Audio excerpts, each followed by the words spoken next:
Baril at mga bala nakuha sa isang search warrant sa bayan ng Esperanza. Nueva Vizcaya Electric Cooperative bumisita sa Sukelco para sa benchmarking activity. At pagbasbas at inaugurasyon isinagawa sa Purok Kilang Community Fish Landing sa bayan ng Libak. Yan ang ulo ng mga balita sa Sultan Kudarat Headliners.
Magandang araw, lalawigan ng Sultan Kudarat. Narito na ang mga pangunahing balita sa Sultan Kudarat Headliners ngayong Mayo 29, taong 2024.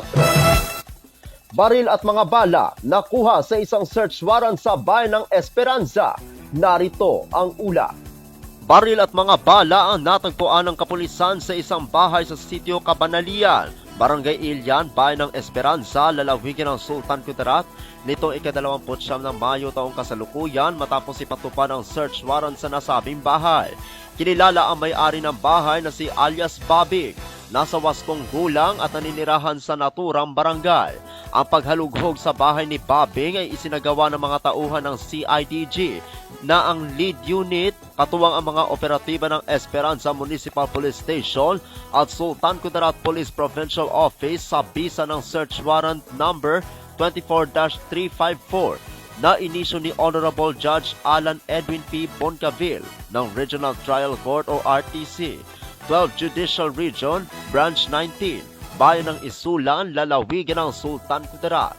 Ang pagsiyasat sa bahay ng sospek ay isinagawa sa presensya ng mga testigo na kinabibilangan ng elected barangay officials at ng mismong may-ari ng bahay. Ang mga na-recover sa isinagawang search warrant ay kinabibilangan ng isang baril na caliber 30, M1 Garand rifle, isang clip na may lamang 8 bala na nasabing baril, isang magazine ng M16 rifle, magazine pouch at 10 clips ng caliber 30 Garand rifle.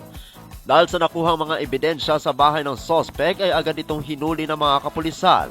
Ang nasabing sospek at ang mga nakuhang ebidensya ay parehong dinala sa mga otoridad sa CIDG-12 para sa kaukulang investigasyon.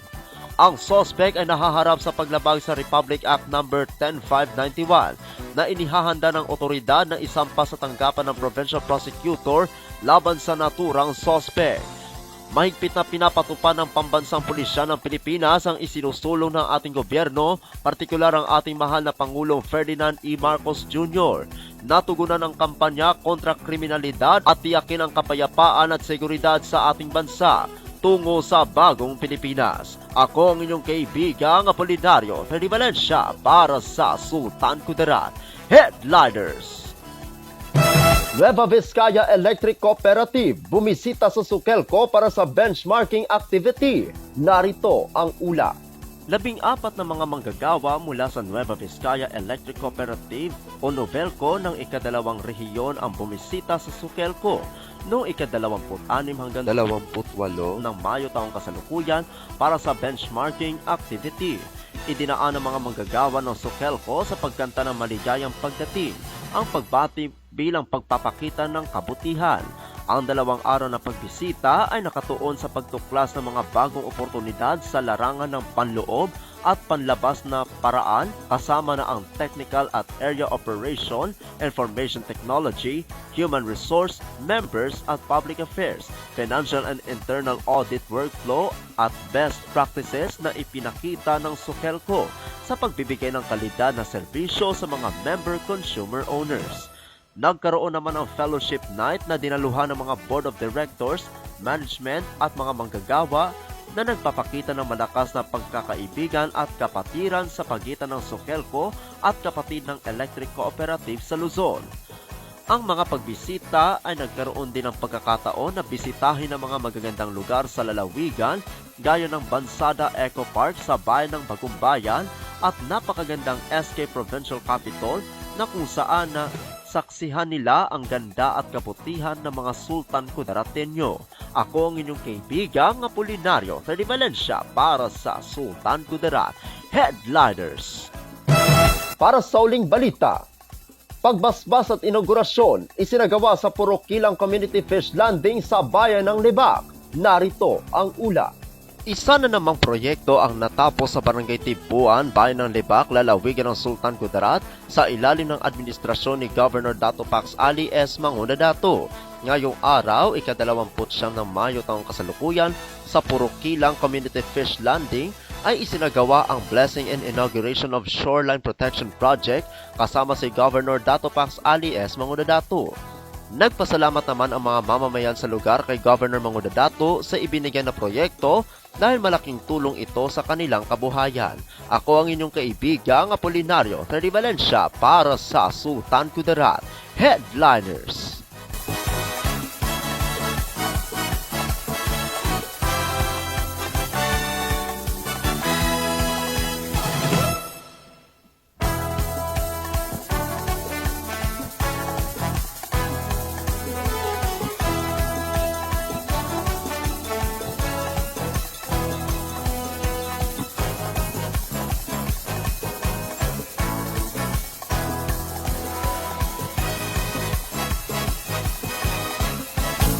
At yan ang kabuuan mga balita sa araw na ito.